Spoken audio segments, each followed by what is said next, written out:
The sound of my phone buzzing at 2 a.m. should have been annoying, but when I saw Caleb Morrison's name on the screen, my heart nearly stopped.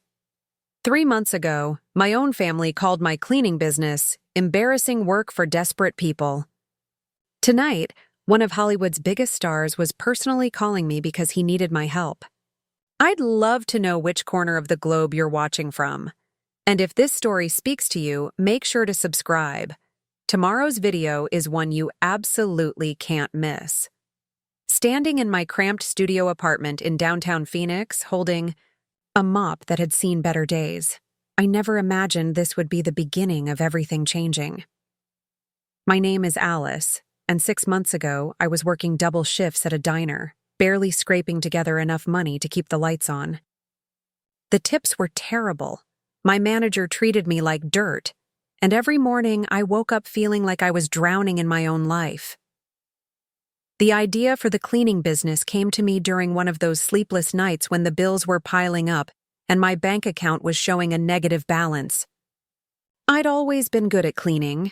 Maybe it was growing up in a house where my mom worked 3 jobs and I had to keep everything together, or maybe I just had a natural eye for detail. Whatever it was, I figured I could make some extra money on weekends, helping people clean their homes. I spent my last $60 on basic cleaning supplies from the dollar store. Nothing fancy, just some all-purpose cleaner, rags, a decent mop, and rubber gloves. I made simple flyers on my laptop and printed them at the library, then spent an entire Saturday walking through neighborhoods, slipping them under doors and hoping someone, anyone, would give me a chance. My first client was Mrs. Henderson, an elderly woman who lived alone in a cluttered house on Maple Street. She offered me $25 to clean her kitchen and bathroom, and I accepted immediately. It took me 4 hours to get everything spotless. But when I saw her face light up as she looked at her gleaming countertops, something clicked inside me. This wasn't just about the money anymore. I was actually helping people, making their lives a little bit better. Word spread slowly in the neighborhood. Mrs. Henderson told her neighbor, who told her sister, who told her coworker. Within a month, I had 8 regular clients and was making enough to quit one of my diner shifts. I started researching proper cleaning techniques online, watching YouTube videos about stain removal and organizing systems. I invested in better supplies, learned about different cleaning products for different surfaces, and began to take real pride in my work. That's when I decided to tell my family about what I was doing. I thought they'd be proud. Their daughter was finally getting ahead, building something of her own, working toward independence. I couldn't have been more wrong. The family dinner where I shared my news was held at my sister Natalie's house in Scottsdale. Natalie worked as a marketing coordinator for a tech company and lived in one of those pristine suburban developments where every lawn looked identical. She'd always been the successful one, the one with the college degree and the steady salary. Our cousin Sarah was there too. She was a nurse at Phoenix General and had just bought her first house. I walked into Natalie's dining room feeling nervous but excited. The table was set with her good china, and she'd made her famous lasagna. As we sat down to eat, I took a deep breath and announced that I had news to share. I started my own business, I said, trying to keep the pride out of my voice. It's going really well, and I think I might be able to make a real go of it. Natalie looked up from her plate, eyebrows raised. Oh, really? What kind of business? I'm doing residential cleaning. I have regular clients now, and I'm making good money. Better than the diner anyway. The silence that followed was deafening. Sarah put down her fork and stared at me like I'd just announced I was joining the circus. Natalie's expression shifted from curiosity to something that looked almost like embarrassment. You're cleaning other people's houses? Sarah asked, her voice incredulous. Alice, that's not a business. That's just a job that anyone can do. It's more than that, I protested. I'm building a client base. I'm learning about business operations. You're a maid, Natalie interrupted. Let's call it what it is. You're a maid, and you're acting like you're some kind of entrepreneur. The words hit me like a slap. I felt my cheeks burning as I tried to find something to say, some way to make them understand that what I was doing mattered. "There's nothing wrong with honest work," I managed to say, but my voice sounded weak even to my own ears. "Of course there isn't," Sarah said, but her tone suggested otherwise. "It's just, Alice, you're smart. You could do so much more with your life. This cleaning thing, it's embarrassing. What are you going to tell people when they ask what you do for a living?" "I'm going to tell them I own a cleaning business," I said, my voice getting stronger. "Because that's what I do." Natalie shook her head. "Mom and Dad are going to be so disappointed when they find out. They always hoped you'd go back to school, get a real career, and instead, you're scrubbing toilets for strangers." The rest of the dinner passed in uncomfortable silence. I picked at my food while my family moved on to discussing Sarah's upcoming promotion and Natalie's new project at work.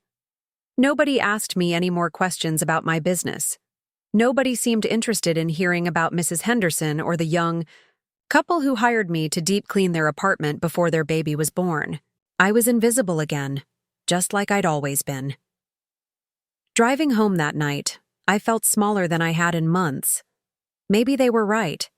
Maybe I was fooling myself, trying to turn manual labor into something more meaningful than it actually was. Maybe I should be ashamed of what I was doing. But the next morning, Mrs. Henderson called me in tears. Her grandson was coming to visit for the first time in 2 years, and she wanted her house to be perfect. She trusted me to make that happen. As I stood in her living room, watching her face transform with joy as she looked around her spotless home, I remembered why I started this business in the first place. Over the next few weeks, my client list continued to grow. I cleaned apartments for college students, deep-cleaned houses for families preparing for the holidays, and helped a single dad organize his chaotic home office. Each job taught me something new, and each satisfied customer gave me a little more confidence. I started keeping detailed notes about each client's preferences, remembering which products they liked and which areas needed extra attention. I invested in a small van, painted my business name on the side in simple letters, Alice's Cleaning Solutions. It wasn't fancy, but it was mine. The breakthrough came on a Tuesday in November. I was finishing up at a regular client's house in Paradise Valley when I noticed a moving truck across the street. The house was enormous, one of those modern glass and steel mansions that looked like it belonged in a magazine. I watched as workers carried in boxes and furniture, and I wondered, what kind of person could afford to live in a place like that? 3 days later, my phone rang with a number I didn't recognize. The voice on the other end was polite but hurried, asking if I was available for a last-minute cleaning job. The address they gave me was the same house I'd seen with the moving truck. When I arrived, I expected to meet a wealthy businessman or maybe a tech executive. Instead, I found myself face-to-face with someone I recognized immediately from movie screens and magazine covers. It was Caleb Morrison, and he looked nothing like the confident actor I'd seen in interviews. He seemed frazzled, almost desperate. "Thank God you could come on such short notice," he said, leading me through the front door. "I have people coming over tomorrow night, and this place is a disaster. My usual cleaning service was canceled at the last minute, and you were the only person who answered your phone." As I looked around the house, I understood why he seemed so stressed. Moving boxes were stacked everywhere, there was dust on every surface, and the kitchen looked like it hadn't been touched since the contractors finished the renovation. It was a big job, but I'd handled worse. "I can have this place spotless by tomorrow afternoon," I told him confidently, "but I'll need to bring in some extra help." His relief was visible. "Whatever you need. Money is no object. I just need this perfect place." I worked through the night and all the next day, calling in favors from 2 other cleaners I'd met through my clients. We transformed that house from a construction zone into something that looked like it should be featured in Architectural Digest. Every surface gleamed, every room was perfectly organized, and the whole place smelled like a luxury hotel. When Caleb saw the finished result, his reaction was worth every hour of exhaustion. He walked through each room in amazement, stopping to touch surfaces that had been buried under dust just hours before. "This is incredible," he kept saying. "I can't believe this is the same house." That night, as I packed up my supplies and prepared to leave, Caleb stopped me at the door. "Alice," he said, "I need to ask you something. Would you be interested in taking care of this place permanently? Not just cleaning, but full house management. I travel a lot for work, and I need someone I can trust completely." Standing there in that beautiful house, exhausted but proud of what I'd accomplished, I thought about my family's reaction to my embarrassing work. I thought about Sarah's comment about scrubbing toilets for strangers, and Natalie's disappointment in my lack of ambition. Then I looked at Caleb Morrison, one of the most famous people in America, asking me to take care of his home because he trusted my work and my professionalism. "Yes," I said. "I'd be honored to." Working for Caleb changed everything about how I viewed my business. What started as a simple cleaning arrangement quickly evolved into something much more complex and rewarding. Within the first week, I realized that managing a celebrity's household required skills I never knew I possessed. Caleb's schedule was insane. He'd fly to Los Angeles on Monday for meetings, be in New York by Wednesday for a talk show appearance, then back to Phoenix by Friday for a charity event. His house needed to be camera-ready at all times because photographers and journalists occasionally showed up unannounced. Every surface had to be perfect, every room magazine-worthy. I developed systems that would have impressed any corporate efficiency expert. I created detailed schedules for deep cleaning rotations, maintained an inventory of specialized cleaning products for different materials in the house, and established protocols for handling Caleb's personal belongings. His awards and memorabilia required specific care. I learned how to clean Oscar statues without damaging the gold plating, and how to preserve vintage movie posters in climate-controlled storage. A lot of love and effort went into bringing this story to life. If you're enjoying it, we'd be so grateful if you'd subscribe to our channel. Now, back to where we left off. The real challenge came when Caleb started hosting industry parties. These weren't ordinary get-togethers. We're talking about events with A-list actors, directors, and producers. The preparation was intense. I'd spend days beforehand ensuring every detail was perfect, from the gleaming marble floors to the spotless wine glasses arranged precisely in the kitchen. During one particularly elaborate dinner party in December, I was coordinating with caterers and florists when Caleb pulled me aside. He looked stressed, running his hands through his hair as he often did when overwhelmed. "Alice, I need to ask you something, and I want you to be completely honest with me," he said. "Do you think you could handle coordinating events like this on a regular basis? Not just cleaning, but actually managing the whole process?" I considered his question carefully. The truth was, I'd been doing exactly that for the past month without really thinking about it. I'd been scheduling vendors, coordinating deliveries, managing timelines, and ensuring everything ran smoothly. It had felt natural, like a logical extension of taking care of his home. "I think I could," I said. "I'd want to do some research, maybe take a course in event planning, but yes, I think I could handle it." His relief was immediate. "Good, because I have something big coming up in February, a benefit auction for children's literacy.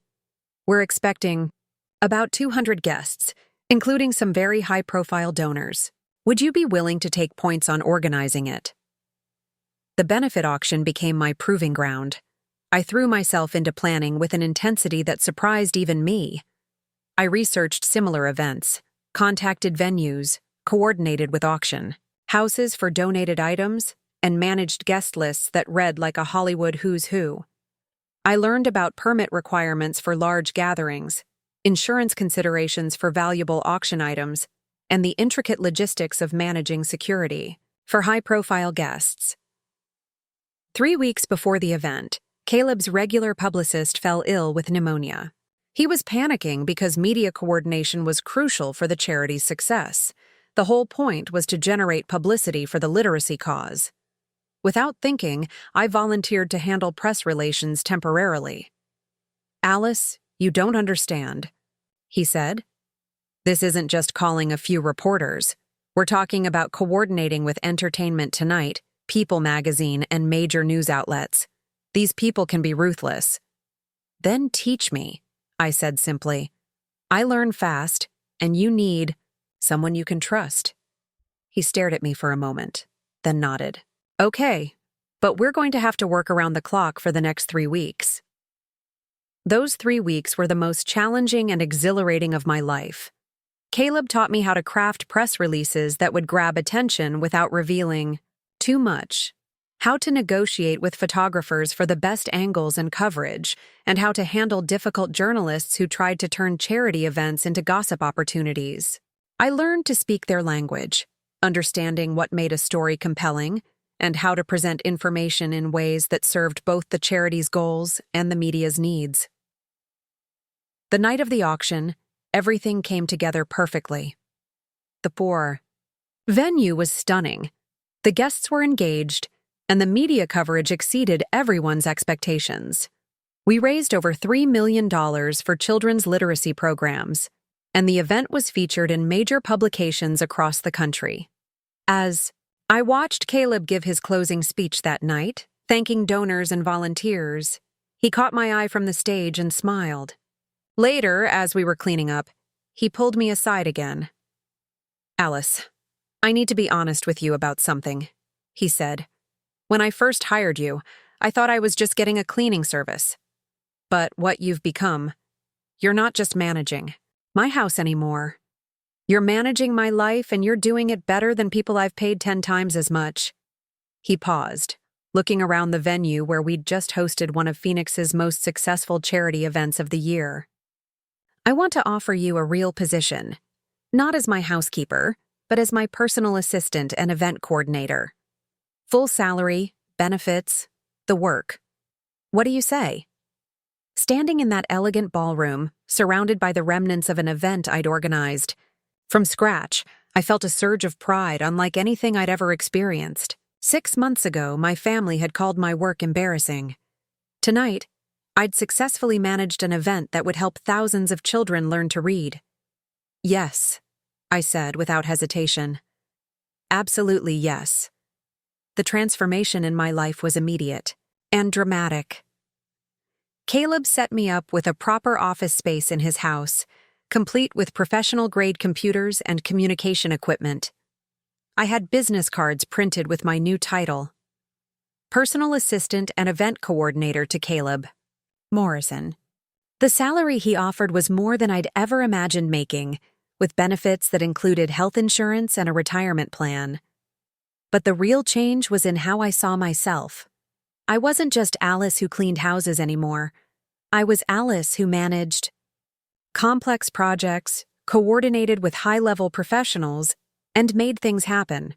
I started dressing differently, carrying myself with more confidence, and speaking up in meetings with vendors and contractors who previously would have intimidated me. Word about my work with Caleb began spreading through Hollywood's tight-knit community. Celebrities talk to each other, and when someone finds a reliable person who can handle their complicated lives with discretion and competence, that information gets shared quickly. In March, I got a call from Sophia Chen, an actress who'd attended the charity auction. She was relocating to Phoenix for a film project and needed someone to coordinate the entire move, finding a house, managing contractors for renovations, and handling all the logistics of temporary relocation. "Caleb gave me your number," she said. "He told me you're the most organized person he's ever worked with, and he's worked with some serious professionals." The project with Sophia led to another referral, this time from a music producer who needed help organizing a recording studio opening. Each job was different, each presented unique challenges, and each taught me new skills. I was building a reputation in an industry I'd never dreamed of entering. By summer, I was managing projects for 5 different clients, all celebrities or high-profile professionals. I'd incorporated my business officially as Elite Lifestyle Management and hired 2 assistants to help with the growing workload. My little cleaning service had evolved into something I barely recognized. The irony wasn't lost on me. I was still doing essentially the same thing I'd started with, taking care of people's homes and making their lives easier. But now, instead of my family seeing it as embarrassing work, I was running a legitimate business that catered to some of the most successful people in the entertainment industry. I decided it was time to share my success with Natalie and Sarah. I invited them both to lunch at one of Phoenix's most exclusive restaurants, the kind of place where reservations were hard to get, and meals cost more than I used to make in a week at the diner. They arrived looking curious and slightly suspicious. Natalie was wearing her usual business casual attire, and Sarah looked tired from her hospital shifts. I'd chosen my outfit carefully, a professional blazer and dress that I'd bought specifically for client meetings, paired with the confidence I'd developed over the past year. "This place is fancy," Sarah commented as we were seated at a table, overlooking the city skyline. "What's the occasion?" "I wanted to update you both on how the business is going," I said, trying to keep my tone casual. Natalie glanced around the restaurant. "Alice, I know you're doing well with the cleaning thing, but you don't need to spend money you don't have just to impress us." I smiled. "Actually, that's what I wanted to talk to you about. The business has grown quite a bit since we last spoke." Proceeded to tell them about Caleb, about the charity auction, about the referrals and the expansion into full lifestyle management. I kept the details professional, not wanting to breach my clients' privacy, but I made it clear that my work was far more complex and lucrative than they'd imagined. The transformation in their expressions was fascinating to watch. Sarah's eyebrows climbed higher with each detail I shared, while Natalie's face shifted from skepticism to surprise, to something that might have been respected. "Wait," Sarah interrupted. "You're telling me you organized that charity auction that was in all the newspapers? The one that raised $3 million? "Among other things, yes," I said. "And celebrities are actually hiring you to manage their lives?" Natalie asked, still sounding incredulous. "Their schedules, their events, their household operations, their relocations, whatever they need," I confirmed. There was a long silence as they processed this information. Finally, Sarah spoke up. "Alice, I owe you an apology. When you told us about starting a cleaning business, we didn't take you seriously. We thought you were just trying to make the best of a bad situation." "We were wrong," Natalie added quietly. "Really wrong. This is incredible. You've built something amazing." As I drove home from that lunch, I reflected on how much had changed in just 1 year. I'd gone from being embarrassed about my family's reaction to feeling genuinely proud of what I'd accomplished. More importantly, I'd learned that success isn't about what other people think of your work. It's about the value you create and the satisfaction you find in doing something well. But I also knew that this was just the beginning. The entertainment industry had given me opportunities I'd never expected, and I was determined to make the most of them. My phone was already buzzing with new inquiries, new challenges, and new possibilities.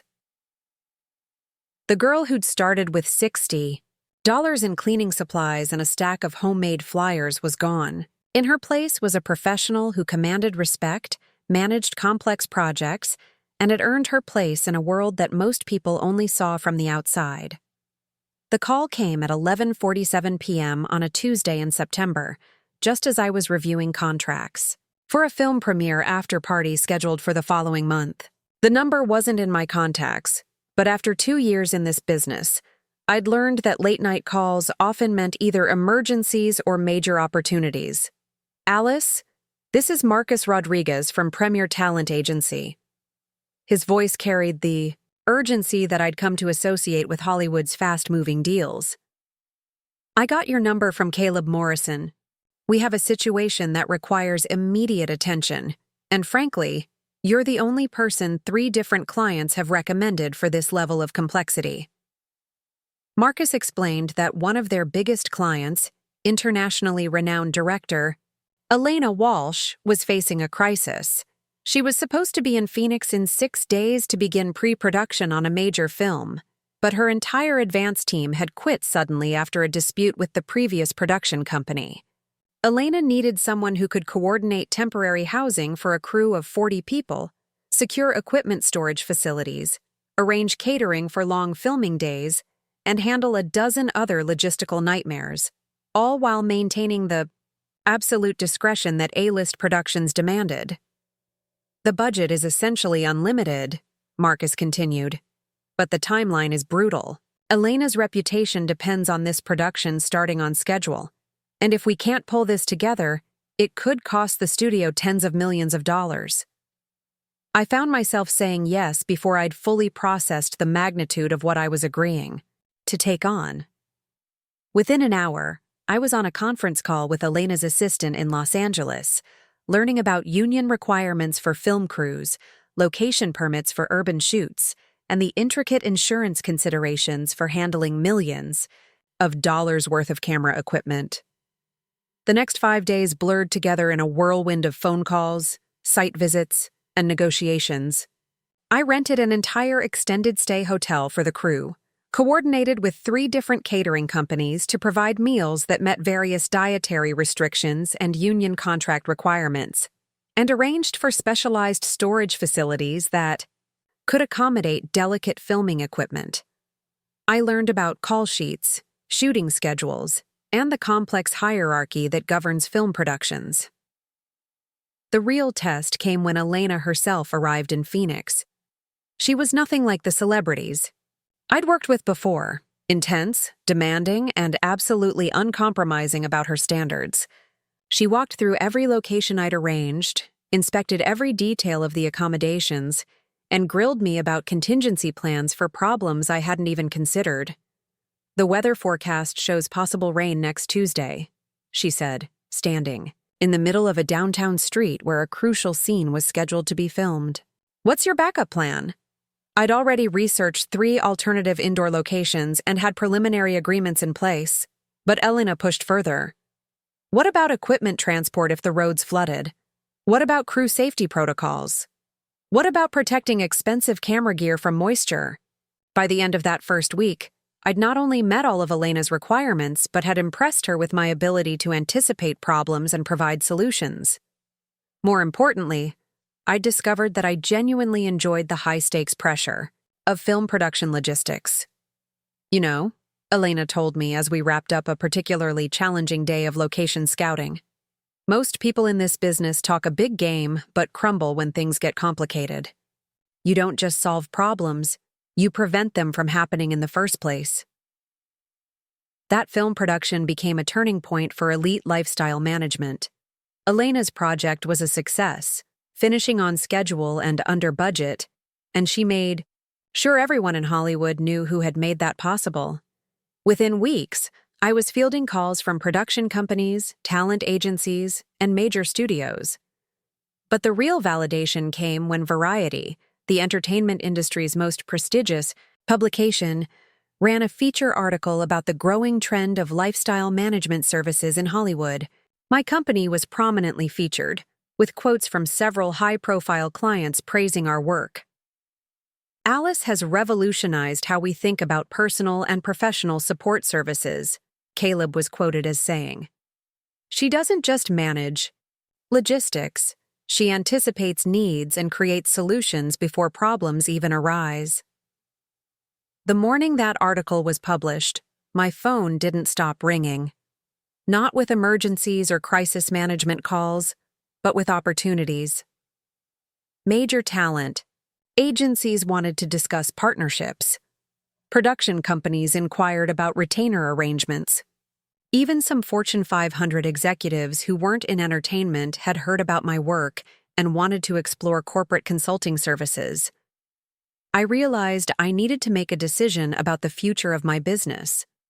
I could keep operating as a boutique service, handling a select number of high-profile clients personally, or I could scale up and build something larger. The demand was clearly there, But growth would mean hiring managers, developing systems, and potentially losing the personal touch that had made my reputation. The decision became clear during a conversation with my accountant. Looking at the year's financial projections, he showed me numbers that seemed impossible. Elite Lifestyle Management was on track to generate more revenue than some established companies that had been operating for decades. "Alice," he said, spreading the financial reports across his desk, "you're not running a small service business anymore. You're running a legitimate company with serious growth potential. But if you want to take it to the next level, you need to start thinking like a CEO, not like a freelancer." That weekend, I drove up to Sedona to think.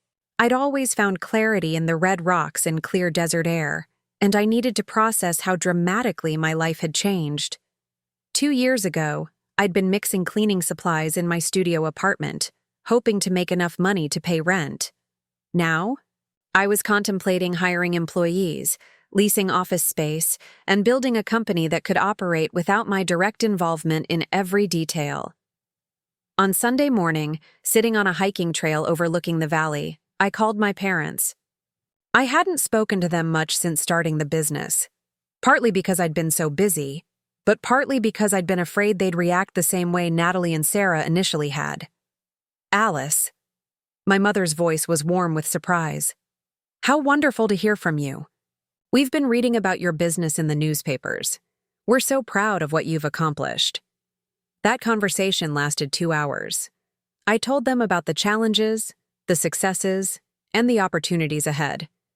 They listened with genuine interest and pride, asking thoughtful questions about my plans and offering the kind of support I'd been too stubborn to seek earlier. "You know," my father said near the end of our call, "when you were growing up, your mother and I always knew you had something special. You were the kid who organized the neighborhood kids' activities, who always seemed to know how to make things work smoothly. We just never imagined it would lead to this." Driving back to Phoenix that evening, I felt a sense of clarity I hadn't experienced in months. I knew what I needed to do. Monday morning, I started making calls. I contacted a commercial real estate agent about office space. I reached out to a business consultant who specialized in scaling service companies. I scheduled meetings with potential managers who had experience in entertainment industry logistics. Within 6 weeks, Elite Lifestyle Management had moved into a professional office suite in Scottsdale, complete with conference rooms for client meetings and dedicated workspace for a growing team. I hired Sarah Kim, a former production coordinator, with major studio experience, as my operations manager. I brought on David Martinez, who had managed events for luxury hotels, to handle our expanding corporate client base. The transformation was remarkable.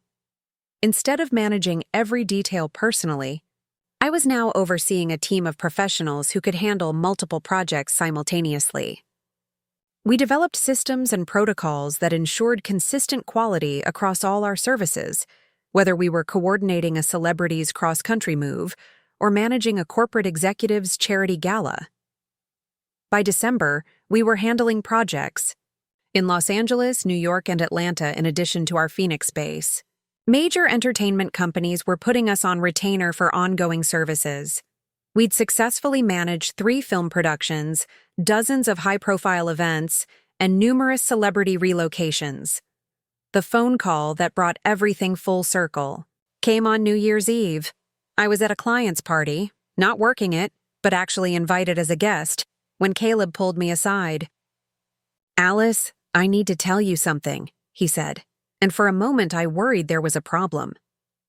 "That first night when I called you about cleaning my house, I was desperate. I'd been turned down by 6 other services, and you were literally the last number on the list my assistant had given me." He paused, looking around at the elegant party where my company had coordinated everything from security to catering. I had no idea I was calling someone who would completely change how I think about professional support. "You didn't just clean my house that day. You showed me what it means to have someone who genuinely cares about getting things right." As midnight approached and we prepared to welcome a new year, I reflected on the journey that had brought me to this moment. The girl who'd been embarrassed by her family's reaction to her cleaning business was gone, replaced by a woman who commanded respect in one of the world's most demanding industries. But more than the professional success, more than the financial security, what mattered most was the knowledge that I'd built something meaningful.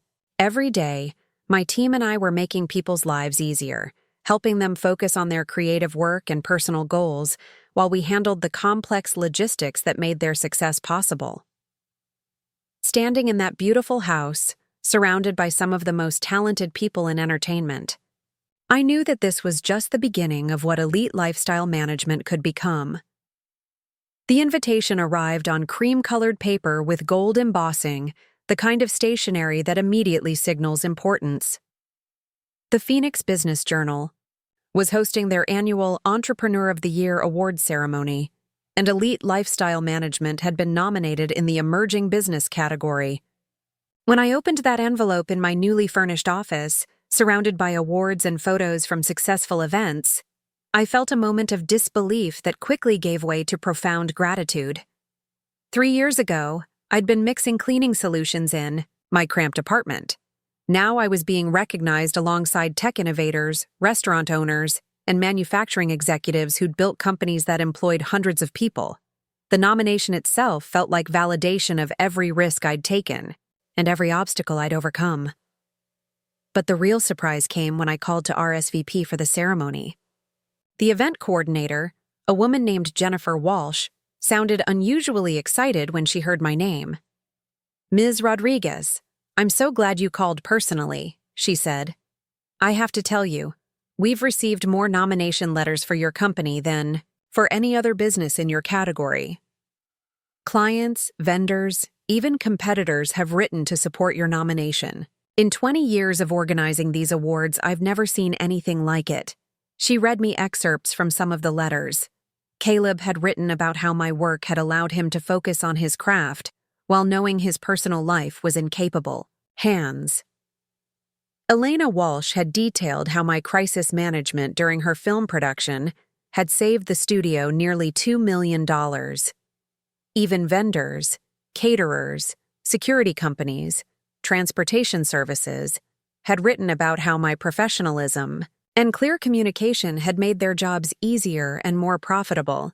"There's one letter in particular that I think you should hear," Jennifer continued. "It's from someone named Mrs. Henderson." My breath caught. Mrs. Henderson, my very first client, the elderly woman who'd paid me $25 to clean her kitchen and bathroom all those years ago. Jennifer read, "Alice Rodriguez cleaned my home when she was just starting out, but even then, I could see she was special. She didn't just clean, she cared.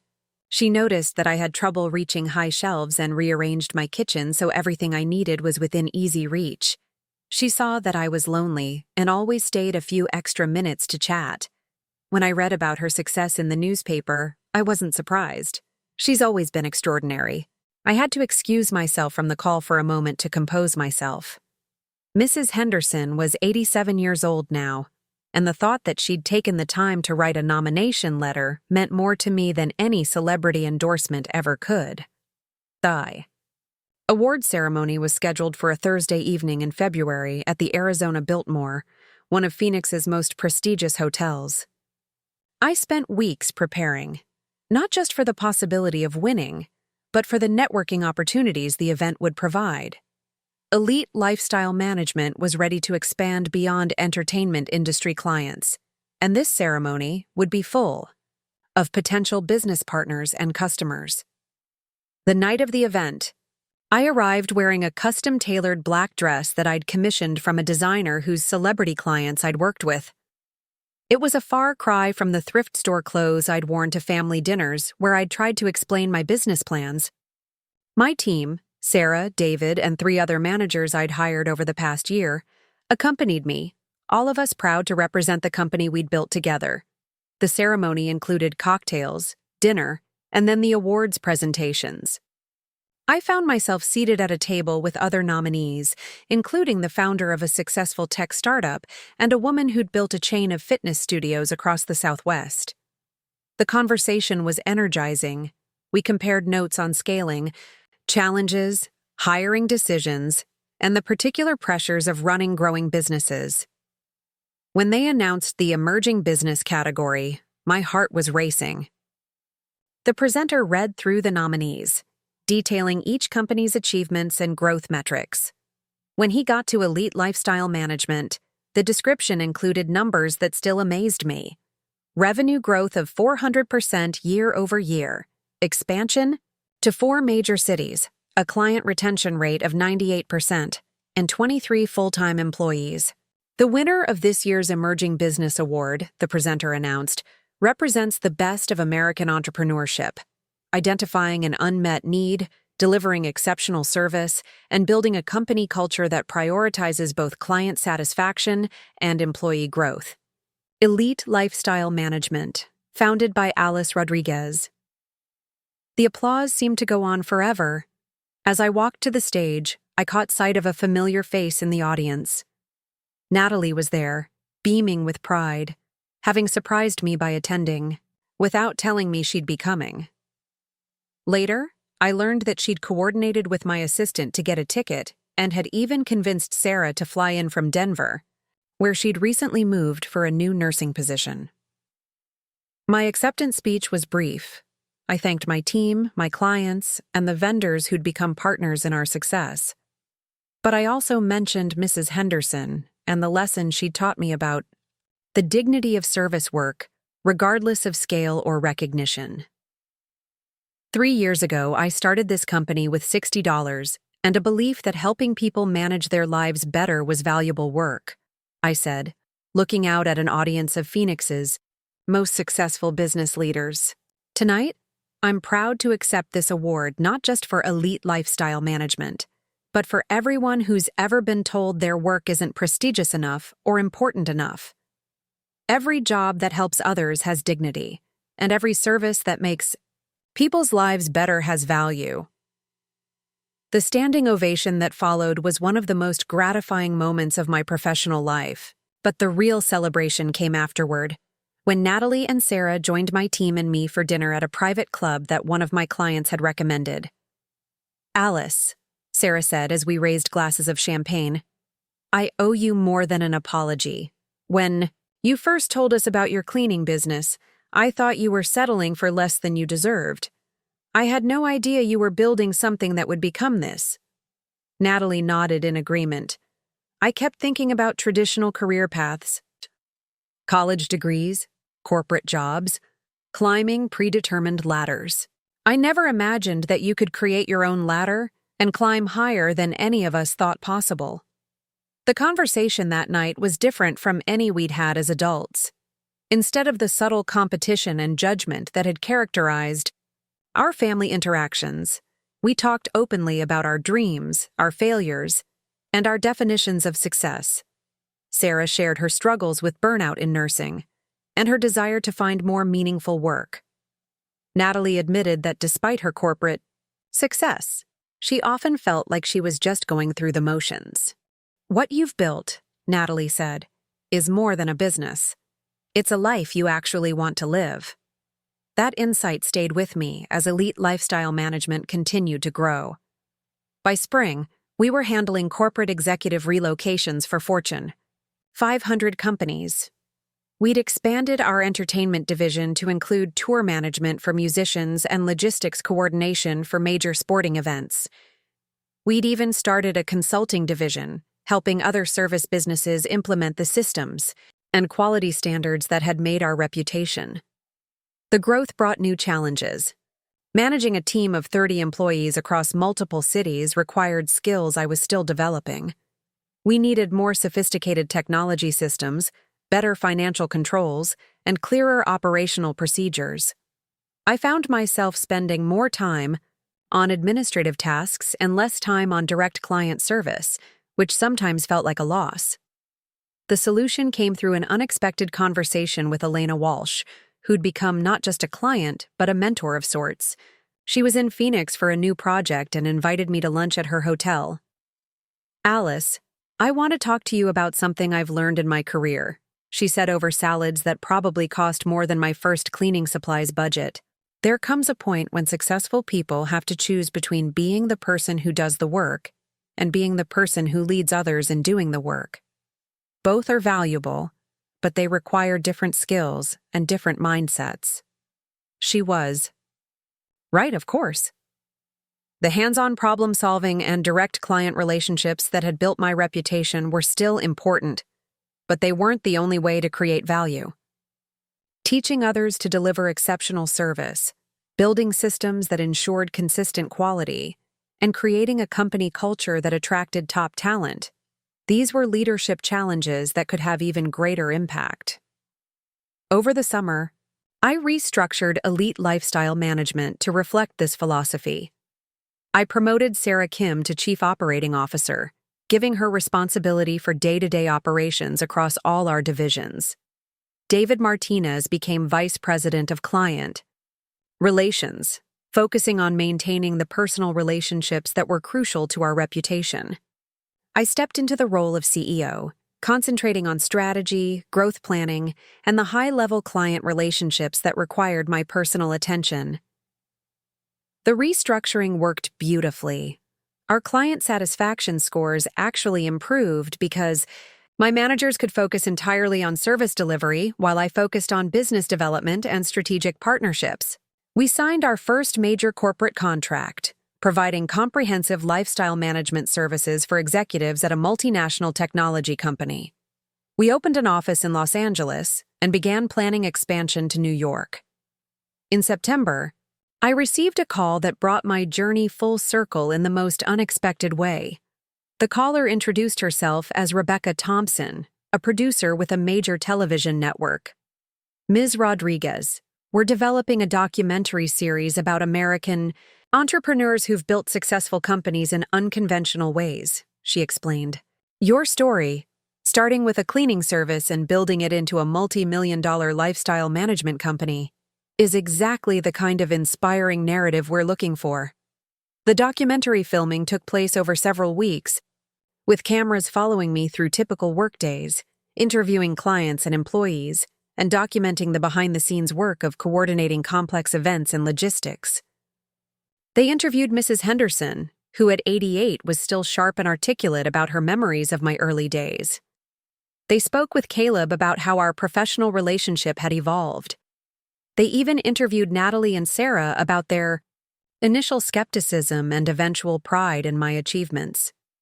The most emotional moment came when they filmed me visiting my old studio apartment. The building had been renovated, and my former unit was now rented to a young college student. Standing in that tiny space where I'd mixed my first cleaning solutions and printed my first flyers, I was overwhelmed by the distance I'd traveled, not just professionally, but personally.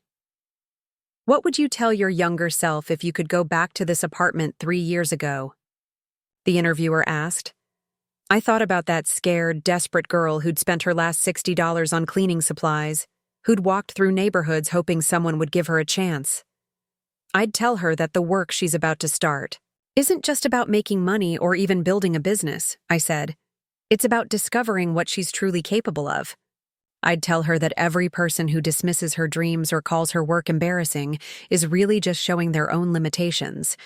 And I'd tell her that the most important thing she can do is keep believing in the value of what she's offering, even when nobody else does. The documentary aired 6 months later as part of a series called American Dreamers. The response was overwhelming.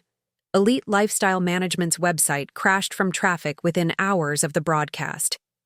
We received hundreds of inquiries from potential clients, job applicants, and entrepreneurs wanting advice on starting their own service businesses. But the message that meant the most came in an email from a woman in Detroit named Maria Santos. She'd watched the documentary and wanted to tell me that she was starting her own cleaning business after being laid off from a factory job. She'd used her unemployment money to buy supplies and was nervous about what people would think. Your story gave me courage, she wrote. If you can build what you built starting with cleaning houses, then maybe there's hope for me too. I called Maria that same day. We talked for an hour about business basics, client relations, and the importance of taking pride in service work, regardless of how others perceive it. Before we hung up, I promised to check in with her regularly and offered to connect her with suppliers and resources that could help her business grow. Today, Elite Lifestyle Management employs over 50 people across 5 cities. We manage everything from celebrity household operations to corporate executive relocations to major event productions.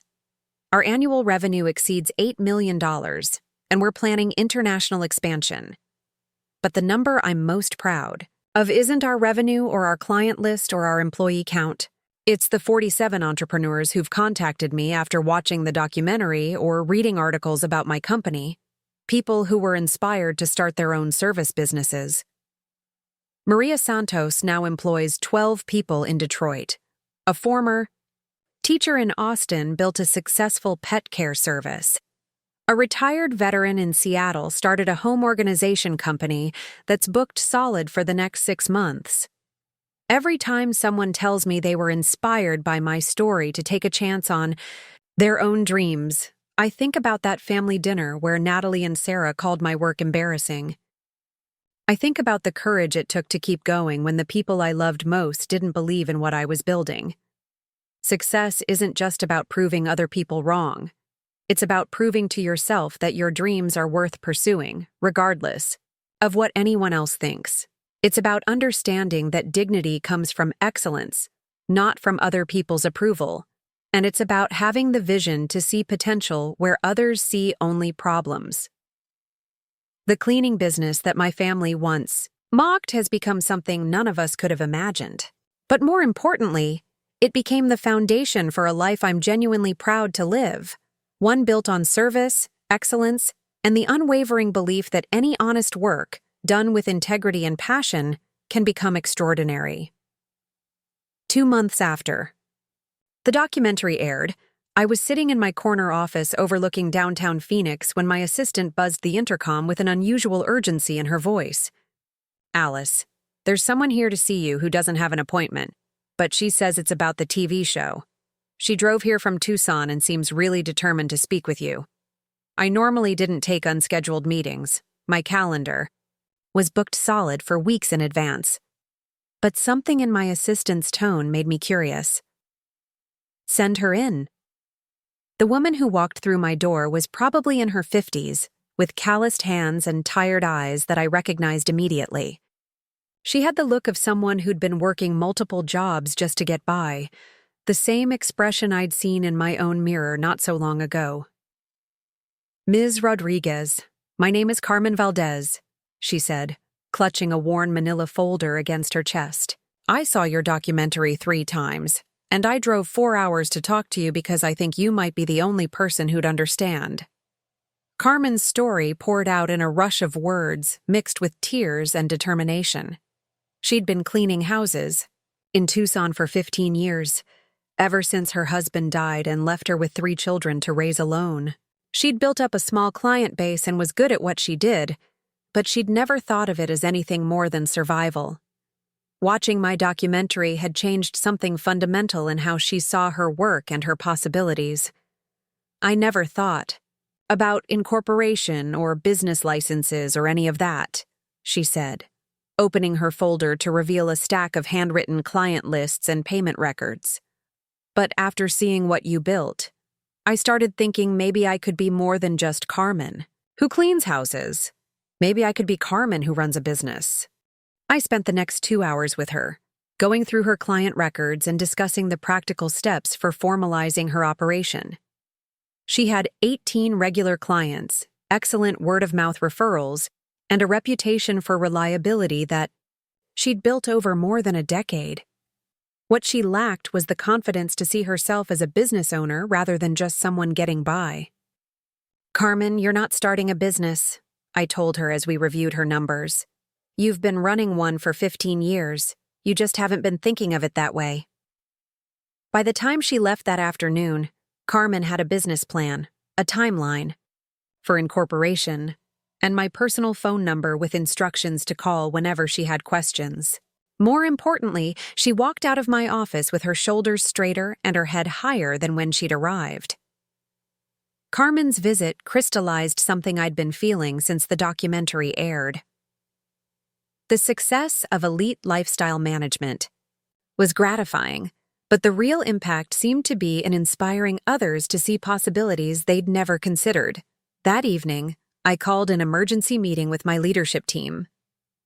"I want to start a foundation," I announced to Sarah, David, and my 3 division heads.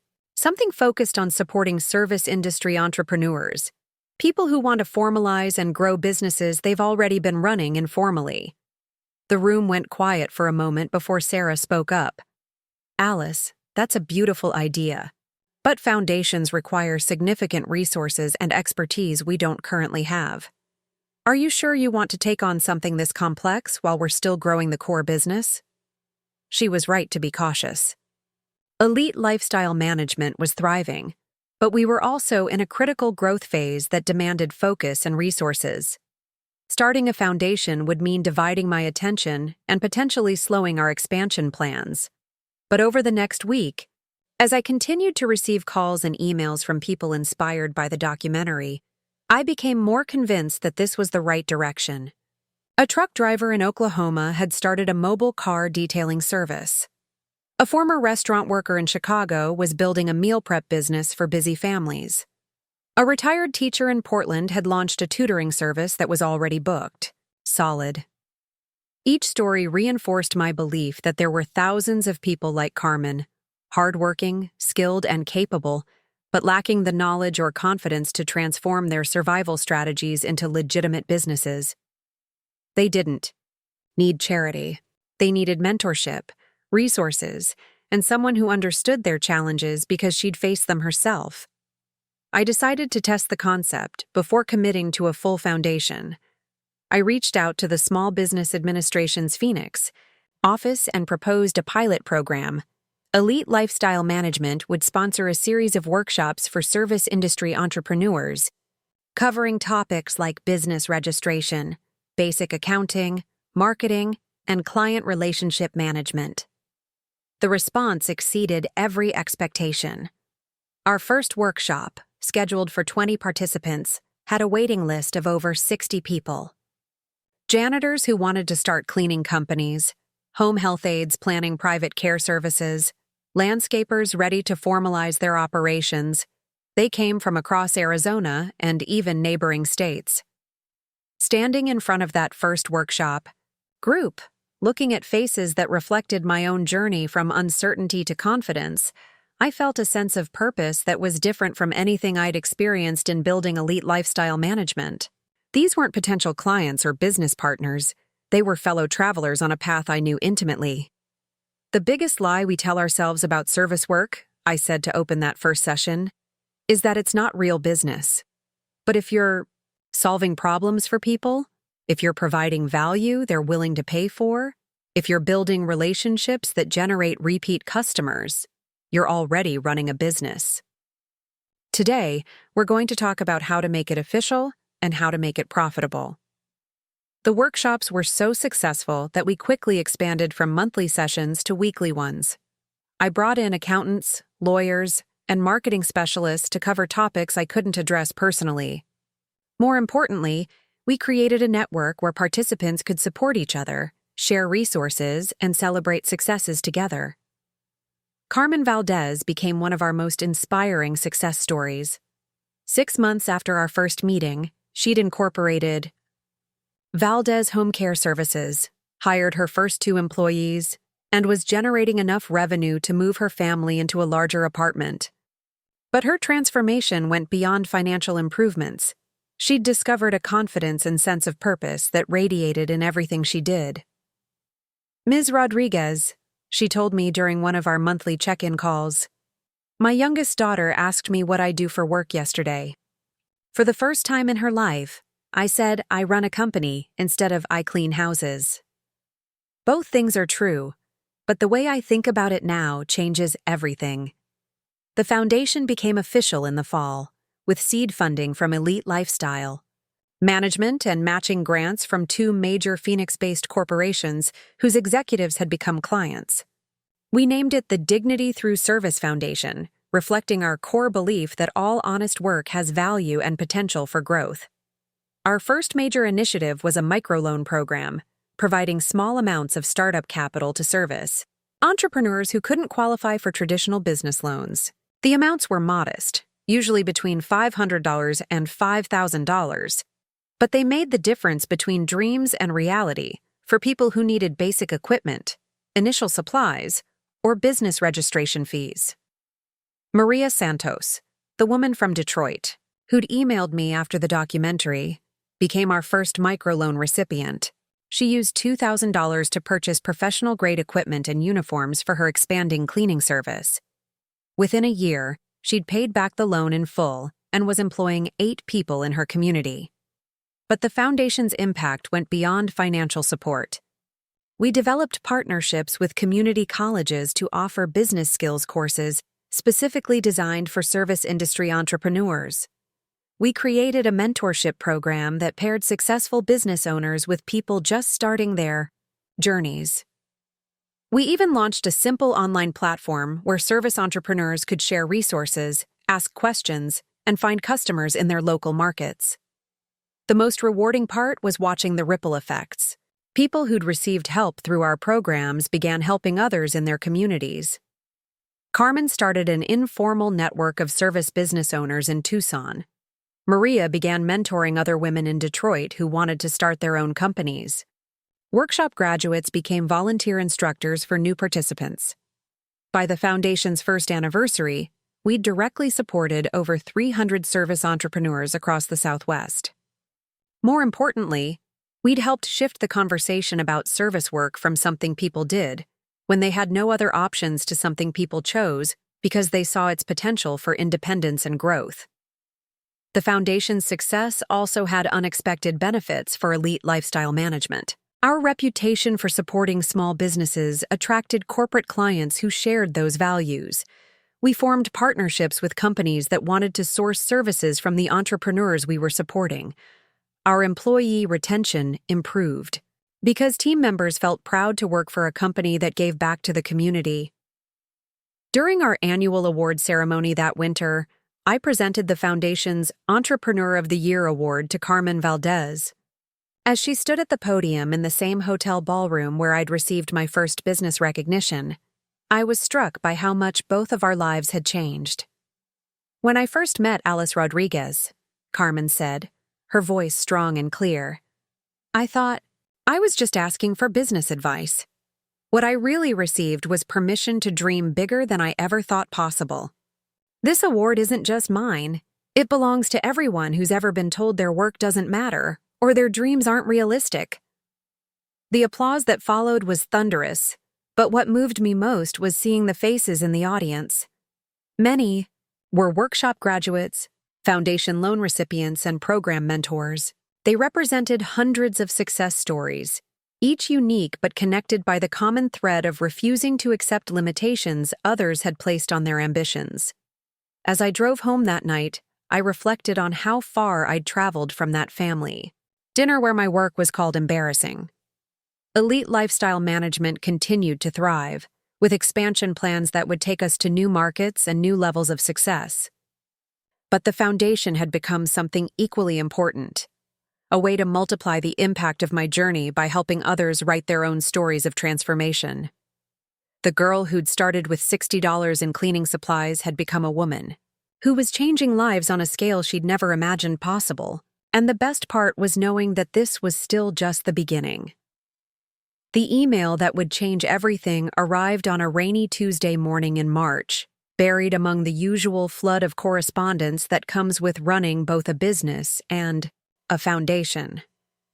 The sender was Dr. Amanda Chen, Chancellor of Arizona State University's College of Business, and her message was unlike anything I'd ever received. Ms. Rodriguez, she wrote, I've been following your work with Elite Lifestyle Management and the Dignity Through Service Foundation with great interest. Your approach to business development and social entrepreneurship represents exactly the kind of real-world innovation we want our students to understand. Would you be interested in discussing a rather unconventional partnership? The meeting took place the following week in Dr. Chen's office, a bright space overlooking the sprawling ASU campus. She was younger than I'd expected, probably in her early 40s, with the kind of focused energy that suggested she didn't waste time on small talk. "Alice, I'm going to be direct," she said, settling into the chair across from me. "Traditional business education is failing our students. We teach them theories and case studies, but we're not preparing them for the reality of building something. From nothing. Your story, from cleaning houses to running a multi-million-dollar company and foundation, represents the kind of entrepreneurial journey our students need to understand." Dr. Chen outlined her proposal. ASU wanted to create a new type of business program, one that combined academic rigor with real-world mentorship. Students would split their time between classroom learning and hands-on experience with actual entrepreneurs who were building and scaling companies. "We want you to be our first entrepreneur in residence," she explained. "You'd teach one seminar per semester, mentor selected students, and help us design curricula that actually prepares people for entrepreneurial challenges. In exchange, we'd provide research support for your foundation and access to student interns who could help with your expansion plans." The idea was intriguing but intimidating. I'd never taught anything beyond foundation workshops, and the thought of standing in front of college students felt overwhelming.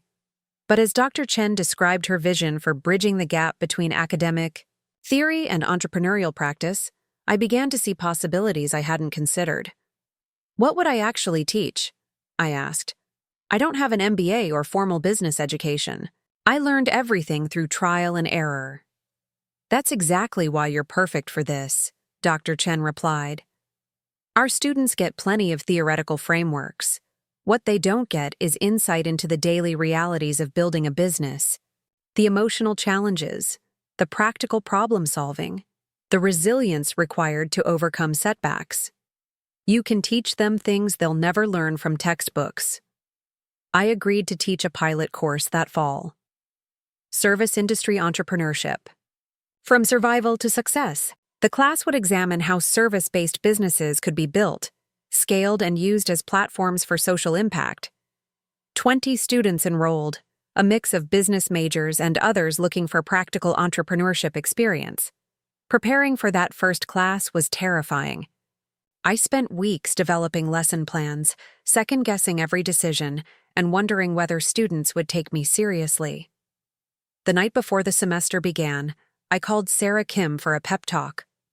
"Alice, you've been teaching this stuff for 2 years through the foundation workshops," she reminded me. "The only difference is the setting. Just be yourself and share what you know." Walking into that first classroom was one of the most nerve-wracking experiences of my professional life. 20 students looked up at me expectantly, their notebooks open and pens ready. For a moment, I felt like that scared woman mixing cleaning supplies in her studio apartment. Then I looked around the room and saw faces that reminded me of myself. At their age, young people trying to figure out their place in the world, some confident, others uncertain, all of them hoping to find direction and purpose. I realized I had something valuable to offer them. "How many of you have ever had a job you were embarrassed to tell people about?" I asked to open the class. About half the hands in the room went up slowly. "Good," I said, "because we're going to spend this semester exploring why that embarrassment exists and how to transform it into pride and profit." The class became one of the most fulfilling experiences of my life. We didn't just discuss business theory, we examined real companies, analyzed actual financial statements, and tackled practical challenges that service entrepreneurs faced daily. Students developed business plans for everything from mobile pet grooming services to elderly companion care programs. But the real magic happened when I started bringing in guest speakers from our foundation network. Carmen Valdez drove up from Tucson to talk about transitioning from informal to formal business operations. Maria Santos joined us via video call from Detroit to discuss scaling challenges and employee management. Workshop graduates shared their failures as openly as their successes. "This is incredible," said Jessica Park, one of my students. after a particularly engaging session with a former janitor who'd built a commercial cleaning empire. I've taken 4 business classes, and this is the first one where I can actually see how to apply what I'm learning. The students' final projects exceeded every expectation. One group developed a comprehensive business plan for a house-sitting service that would employ college students during summer breaks. Another created a detailed market analysis for home organization services targeting busy professionals. A third group designed a mobile car detailing operation with an innovative subscription model. But the project that impressed me most came from Marcus Williams, a sophomore who'd grown up in a single-parent household where his mother worked multiple cleaning jobs. His business plan outlined a residential cleaning service that would specifically employ and train single mothers, providing not just jobs but comprehensive support, including childcare assistance and financial literacy education. "Professor Rodriguez," he said during his presentation, "my mom always felt ashamed of her work, like it wasn't good enough or important enough. Your class helped me understand that the work itself was never the problem. It was how society viewed it and how that affected how she viewed herself." Marcus's insight captured something essential about what I was trying to teach. The students weren't just learning business skills, they were developing new perspectives on work, value creation, and social responsibility. Word about the class spread quickly across campus. By spring semester, enrollment had doubled, and Dr. Chen was fielding inquiries from other universities interested in similar programs. More importantly, several of my students were actually implementing their business plans, turning classroom projects into real companies. The success of the academic program led to unexpected opportunities. Harvard Business School invited me to give a guest lecture about service industry innovation. Stanford's Graduate School of Business asked me to participate in a panel on social entrepreneurship. The Small Business Administration requested that I testify before a congressional subcommittee about supporting micro-enterprises. Each speaking engagement reinforced my belief that there was hunger for different kinds of business education and entrepreneurship models. Traditional programs focused heavily on high-growth tech startups and venture capital funding, but most entrepreneurs were building smaller, more sustainable businesses that served their local communities. The congressional testimony was particularly meaningful. Sitting in a hearing room in Washington, D.C., addressing senators and representatives about the economic potential of service industry entrepreneurship, I thought about how surreal the moment was. 5 years earlier, my family had called my cleaning business embarrassing. Now I was advising federal lawmakers on economic policy. The service sector employs nearly 80% of American workers, I testified, but we consistently undervalue and underfund the entrepreneurial potential within these industries. When we support service entrepreneurs, we're not just creating jobs, we're strengthening communities and building economic resilience from the ground up. The hearing generated significant media coverage, including a feature story in The Wall Street Journal about the growing movement to support service industry entrepreneurship.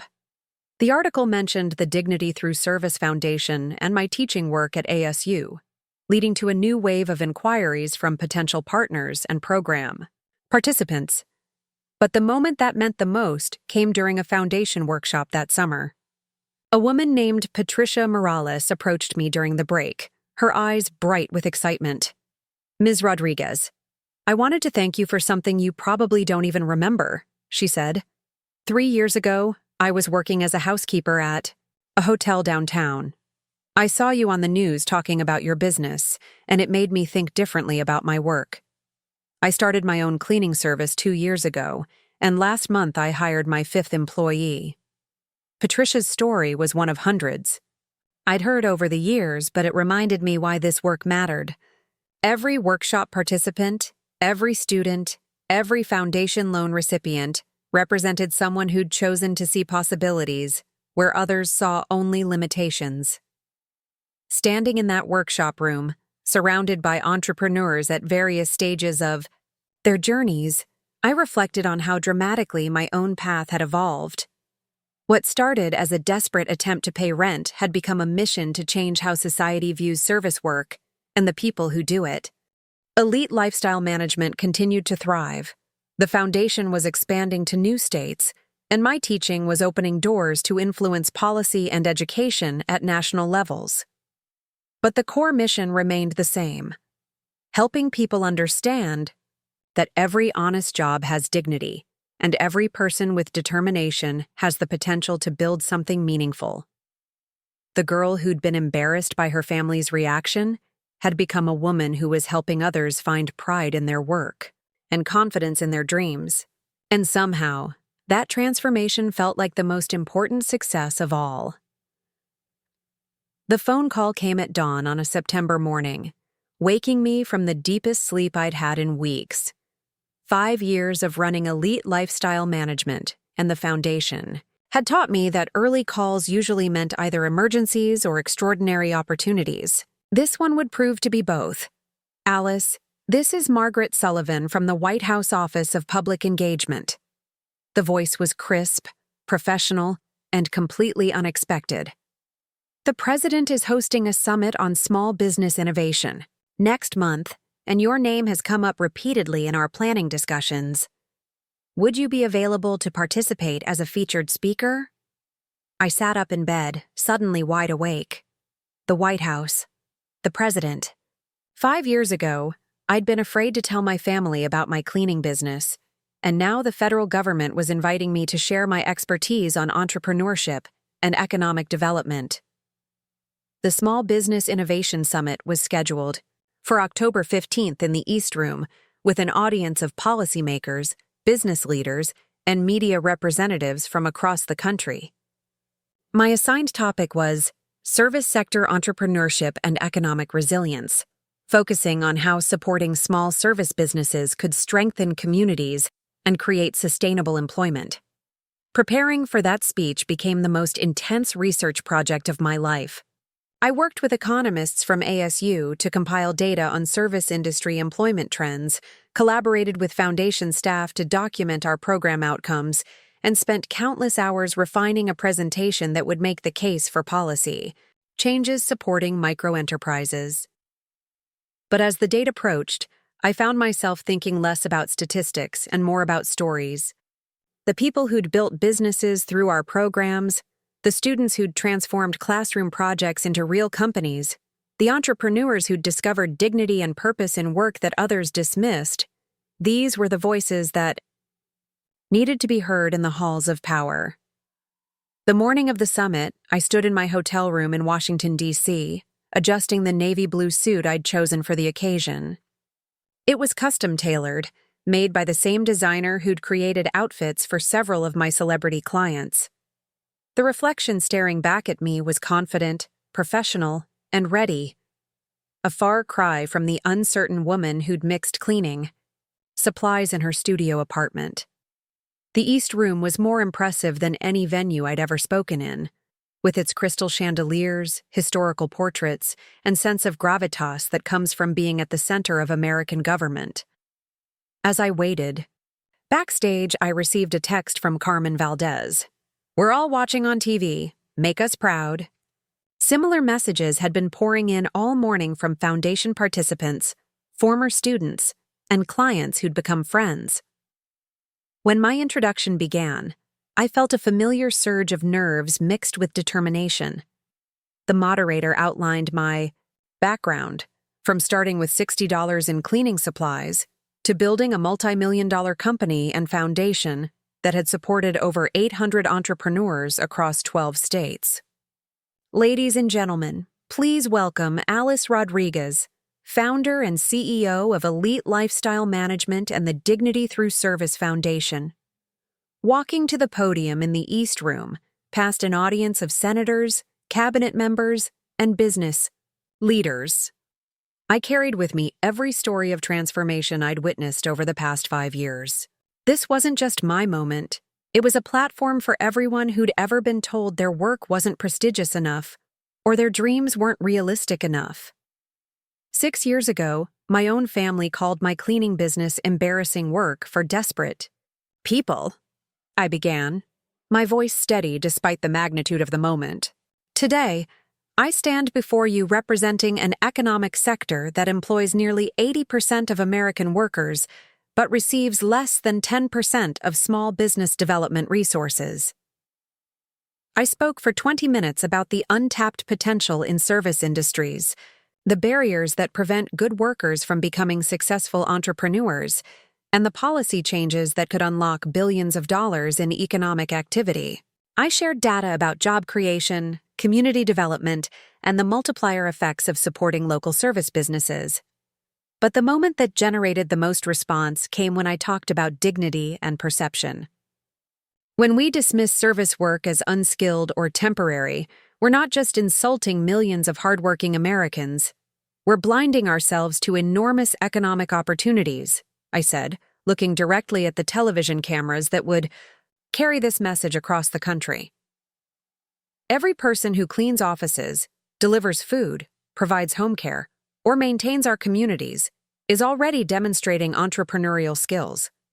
Our job as policymakers and business leaders is to help them see those skills for what they are and provide the support they need to build on them. The applause was sustained and genuine, but more importantly, I could see nodding heads and engaged expressions throughout the audience. These weren't just polite reactions.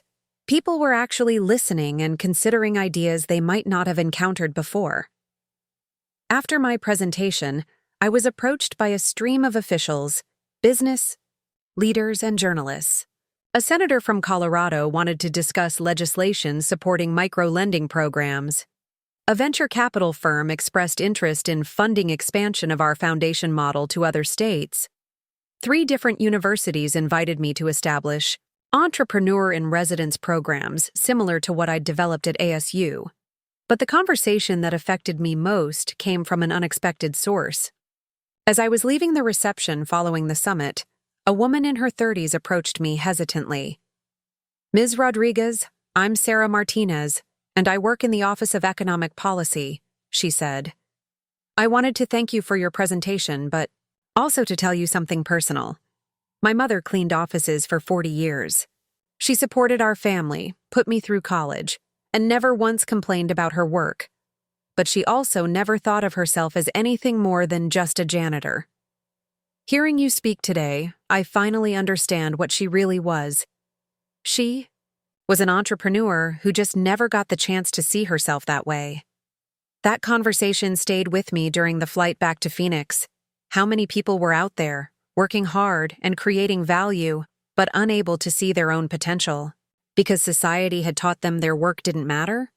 How many families were struggling economically, not because they lacked skills or determination, but because they lacked access to the knowledge and resources that could transform their survival strategies into thriving businesses? The White House.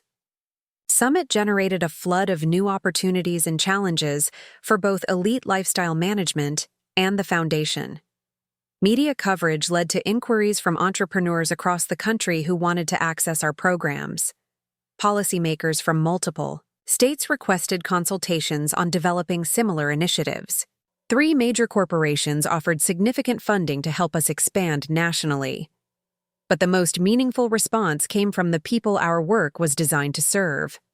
Workshop applications increased by 400% in the month following the summit. Our online resource platform crashed multiple times from traffic as people sought information about starting service businesses. Most importantly, success stories began pouring in from places we'd never directly reached. People who'd watched the speech, gathered information from our website, and taken the leap into entrepreneurship on their own. A former hotel housekeeper in Miami started a residential cleaning service and hired 6 employees within 4 months. A maintenance worker in Milwaukee launched a handyman business that was booked solid for the next year. A cafeteria worker in rural Arkansas created a catering company that was already handling events for 3 local businesses. Each story reinforced my belief that entrepreneurial potential existed everywhere, waiting for the right combination of information, inspiration, and support to flourish. The success also brought unexpected personal moments. In November, I received a handwritten letter from Mrs. Henderson, my very first client, who is now 90 years old. "Dear Alice," she wrote in her careful script, "I saw you speak on television from the White House, and I cried with pride. When you first cleaned my kitchen all those years ago, I knew you were special, but I never imagined you would become someone who could change so many lives. Thank you for remembering that every honest job has dignity, and every person deserves respect." Reading that letter in my office, surrounded by awards and photos from major events, I was transported back to that first day in Mrs. Henderson's cluttered kitchen. The $25 she'd paid me had been the beginning of everything, not just the business success, but the understanding that service work could be a foundation for building something meaningful and lasting. The year concluded with our largest foundation gala yet, held at the Phoenix Convention Center with over 500 attendees. We celebrated the graduation of our 1,000th workshop participant, announced expansion to 5 new states, and launched a scholarship program for children of service industry entrepreneurs who wanted to pursue higher education. The keynote speaker was Dr. Robert Chen, a labor economist from the University of Chicago who'd studied our program outcomes for an academic paper. The FI, Dignity Through Service Foundation, has achieved something remarkable, he told the audience. They've demonstrated that with the right support, service industry workers don't just become successful entrepreneurs. They become community leaders, job creators, and drivers of local economic development. The ripple effects of their work extend far beyond individual business success. As I looked around that ballroom, I saw faces that represented every stage of the entrepreneurial journey. Carmen Valdez was there with her daughter, who'd just started college with one of our scholarships. Marcus Williams, my former student, was celebrating the first anniversary of his cleaning service that employed 12 single mothers. Maria Santos had flown in from Detroit, where her company now operated in 3 cities and employed over 30 people. But scattered throughout the audience were dozens of people I'd never met. Entrepreneurs who'd been inspired by the summit speech, by media coverage, or by word-of-mouth recommendations from program graduates. They represented the exponential impact that was possible when you stopped trying to change individual lives and started trying to change how society viewed entire categories of work and workers. During my closing remarks that night, I shared a realization that had been forming throughout the year. When I started cleaning houses 6 years ago, I thought success would mean proving my family wrong about my work being embarrassing, I said. But real success has turned out to be something completely different.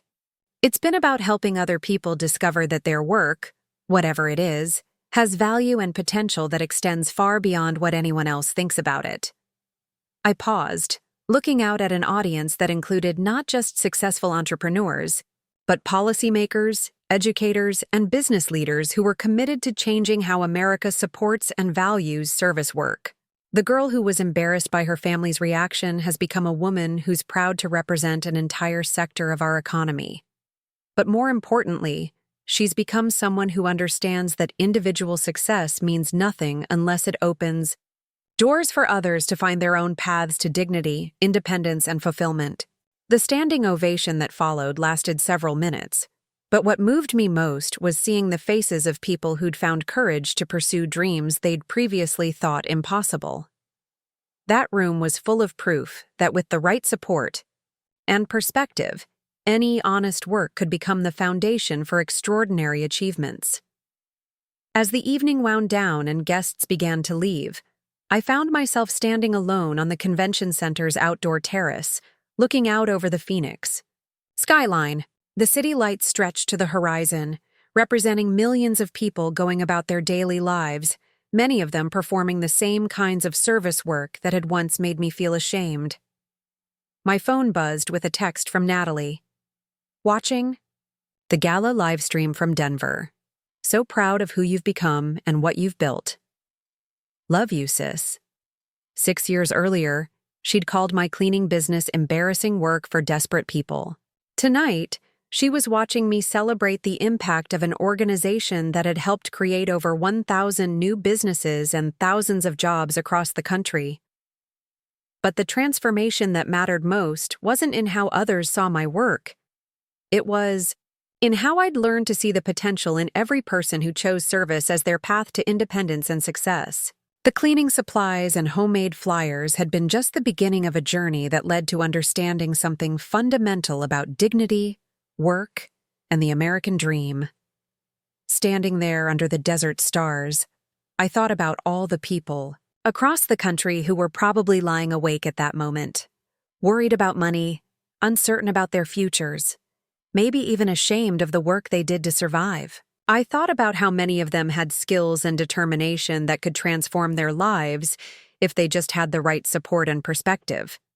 The girl who'd started with $60 and a dream had become a woman with the platform and resources to change that reality for thousands of people. And somehow, that felt like the most important work of all. Tomorrow would bring new challenges, new opportunities, and new stories of transformation.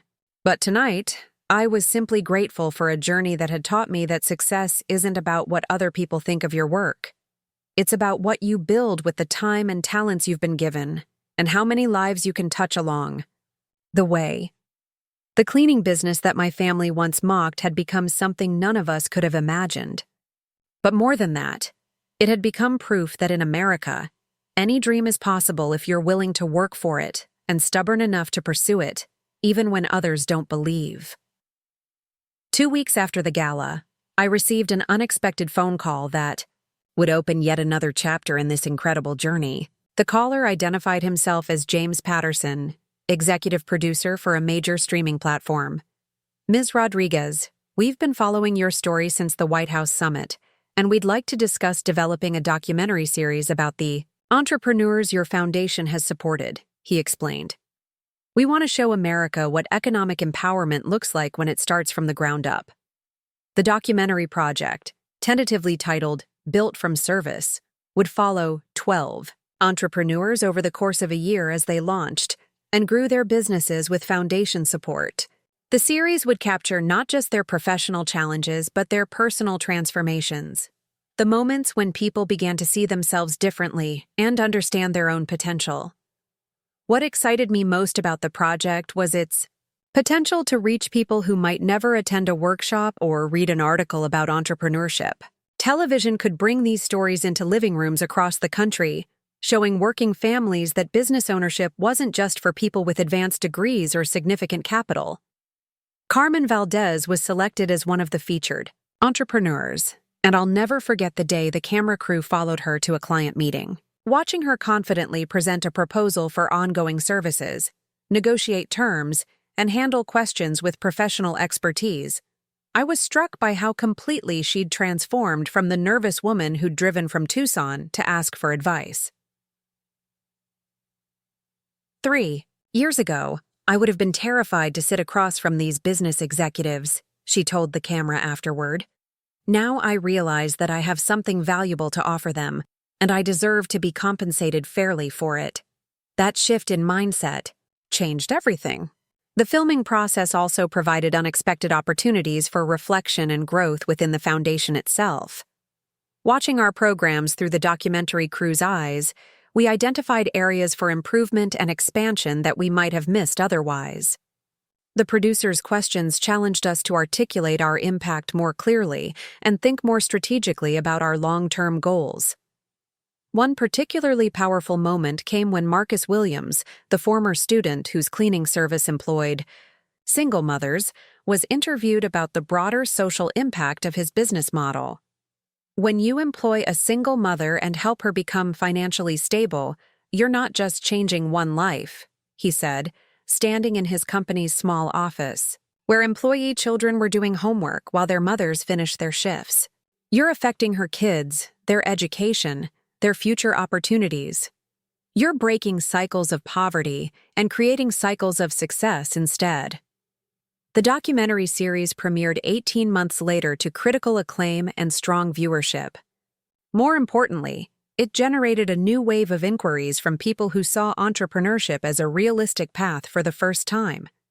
Our website traffic increased by 600% during the week following the premiere, and workshop applications came in from all 50 states. But perhaps the most gratifying response came from an unexpected source. 3 days after the series finale aired, I received a call from my cousin Sarah, who I hadn't spoken to in several months. "Alice, I need to tell you something," she said, her voice emotional. "I've been watching the documentary, and I keep thinking about that dinner when Natalie and I were so dismissive of your business. We were wrong. But more than that, we were cruel. You were brave enough to bet on yourself when everyone around you was playing it safe, and instead of supporting you, we made you feel ashamed." Sarah's apology meant more to me than any award or recognition I'd received. The wounds from that early dismissal had healed long ago, but having my family fully understand and acknowledge what I'd built created a sense of completion I hadn't realized I was seeking. "You know what's amazing?" Sarah continued. "Watching your story made me realize I've been playing it safe my whole life. I've been thinking about starting a mobile health clinic for underserved communities, but I kept making excuses about why it wasn't practical. Seeing what you built from literally nothing has inspired me to stop making excuses and start making plans." 6 months later, Sarah had launched Community Care Mobile, a nurse practitioner-led clinic that brought basic healthcare services directly to low-income neighborhoods and rural areas. She used many of the business development resources and strategies that the foundation had developed, adapting them for healthcare entrepreneurship. "I finally understand what you figured out years ago," she told me during one of our regular check-in calls. Work that serves others isn't just meaningful. It can be the foundation for building something significant and sustainable. The success of the documentary also attracted attention from international organizations interested in replicating our model. Representatives from small business development agencies in Canada, Australia, and the United Kingdom reached out to learn about our approach to service sector entrepreneurship. This led to my most ambitious project yet, developing a global network of organizations focused on identifying and supporting service work entrepreneurship. The International Service Entrepreneurship Alliance launched with founding members from 8 countries, each committed to adapting our workshop and mentorship models to their local contexts and economic conditions. The first international conference took place in Phoenix, bringing together 200 delegates from around the world to share strategies, challenges, and success stories. Standing before that diverse audience, representing countries where service work faced different cultural and economic barriers, I felt the weight of responsibility that came with being seen as a global expert on this topic. "Service work is universal," I told the conference attendees. "Every society depends on people who clean, cook, care for others, and maintain our communities. What varies is how we value that work and support the people who do it. Today, we're here to change that narrative everywhere." The conference generated commitments for foundation-style programs in 12 additional countries, along with research partnerships that would help us better understand which approaches worked best in different economic and cultural contexts. More than expanding our reach, these partnerships reinforced my belief that the principles we'd developed, dignity, support, and belief in potential, were truly universal. As I write this, 7 years after mixing those first cleaning supplies, in my studio apartment, Elite Lifestyle Management employs 127 people across 8 cities and generates annual revenue exceeding $25 million. The Dignity Through Service Foundation has supported over 2,000 entrepreneurs, created an estimated 8,000 jobs, and operates programs in 23 states and 6 countries. But the numbers that matter most to me are more personal. Carmen Valdez's daughter graduated college debt-free, thanks to our scholarship program, and is now pursuing a master's degree in business administration. Marcus Williams' cleaning service has grown into a multi-state operation that employs over 100 people, 80% of whom are single mothers who've achieved financial stability for the first time. Maria Santos opened her 3rd location in Detroit and was recently elected to the City Council, where she advocates for small business development policies. These stories represent thousands of others, people who discovered that their work had dignity and potential they'd never recognized. They learned to see themselves not as people stuck in dead-end jobs, but as entrepreneurs who simply needed the right tools and perspective to build something meaningful. The girl who was once embarrassed by her family's reaction to her cleaning, business has become a woman who's proud to have helped redefine how America thinks about work, value, and opportunity. Every day brings new challenges and opportunities, new stories of transformation, and new proof that with the right support, any person can build something extraordinary. And that's a truth worth celebrating, no matter where you started or how far you've traveled. Looking for more? We've got 2 amazing stories ready for you right on screen. If this one touched you, these are absolutely worth your time. Click to watch them now. And hey, subscribe and hit that bell to never miss our latest uploads!